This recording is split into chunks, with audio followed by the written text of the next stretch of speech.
I had a colleague come to me recently and ask how to summarize a series of paragraphs that I'd given him into bullet points.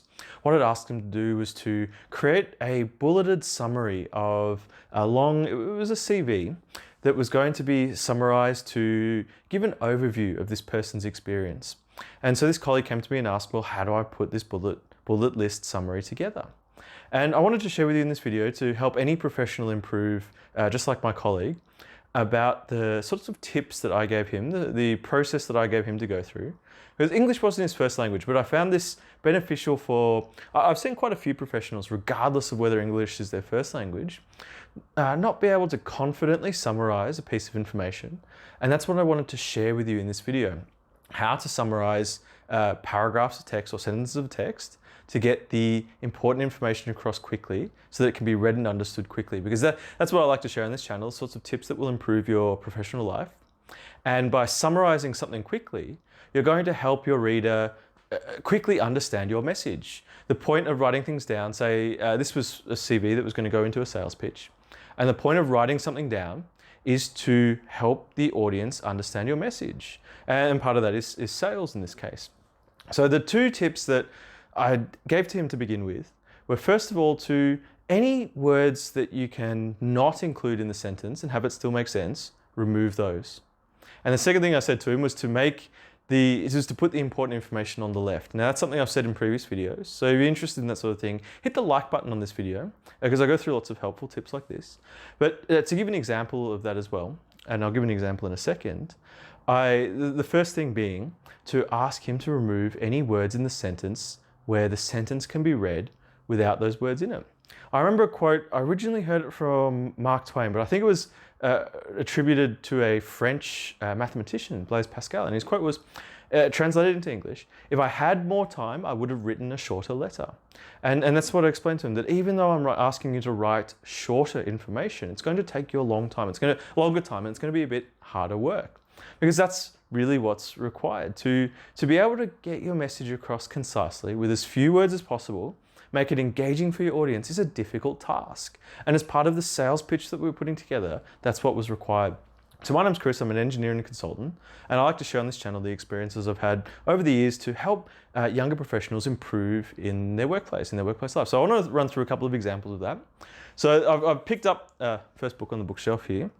And I did have a sentence prepared before I started the video because I wanted to give a good example of this. So the sentence example I've got here is, the preparation of the plan book required several weeks' labor. So that's the sentence that I want to take you through, shortening that down.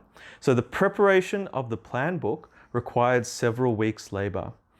Now, first of all, let's see what words can we take out of that sentence and still have it make somewhat sense. So we can remove words like the and of. So doing so, we have preparation plan book required several weeks' labor. Well, now what's the most important phrase in this sentence? Depending on how you're interpreting it, it could be preparation, it could be plan book. But let's say for the sake of this example that plan book is the most important thing in this sentence. So as I've said in previous videos, bottom line up front. This is where you put the most important information at the top, left of whatever it is you're communicating. Because in English, we read left to right, top to bottom. So in this case, let's say plan book was the most important thing in this sentence. So we'd rearrange that to say plan book preparation required several weeks' labor. And we've already cut down the number of words. We've focused on the most important thing, the plan book. And we've summarized that into a bullet point. It makes sense as a bullet point sentence. So that's how we'd go from the preparation of the plan book required several weeks' labor to plan book preparation required several weeks' labor. Or we could, I imagine we could take a word or two more out of that depending on the message we were trying to communicate. So it is important, of course, to understand the objective of your communication. That's something else I like to talk about on this channel. Understanding your objectives and your goals first so that you can understand the message that you're trying to communicate. In the case of my colleague, it was a sales pitch. And then to adjust your writing or the way you format things to fit that sales pitch, to fit that objective in your case. So the second tip that I gave to my colleague was to do that, to put the bottom line up front, to put the most important words first. So in that one example, we've gone from the preparation of the plan book required several weeks labour. We've taken out the unimportant words, the of, the and of. We've taken those out of there, and instead we've rearranged that sentence to be the most important. Now let's say the preparation was the most important. So in that case, we might say preparation plan book required several weeks labour. So if the preparation is the most important, it could be preparing the plan book required several weeks labour. Just another example of how you can shift these things around. This is just an example I picked up off the top of my head, which is why I'm struggling to come up with a second one.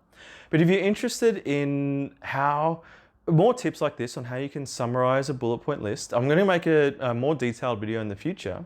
But if you found this helpful, please leave a comment below on what sort of things you'd like to see in that video in the future, more detailed process of how to summarize a bullet point list. I just thought of these great examples to share off the top of my head here, because it was something that just happened to me recently. I thought, oh, well, that's something I can share on this channel. How to improve summarizing things in a professional setting. So my name's Chris.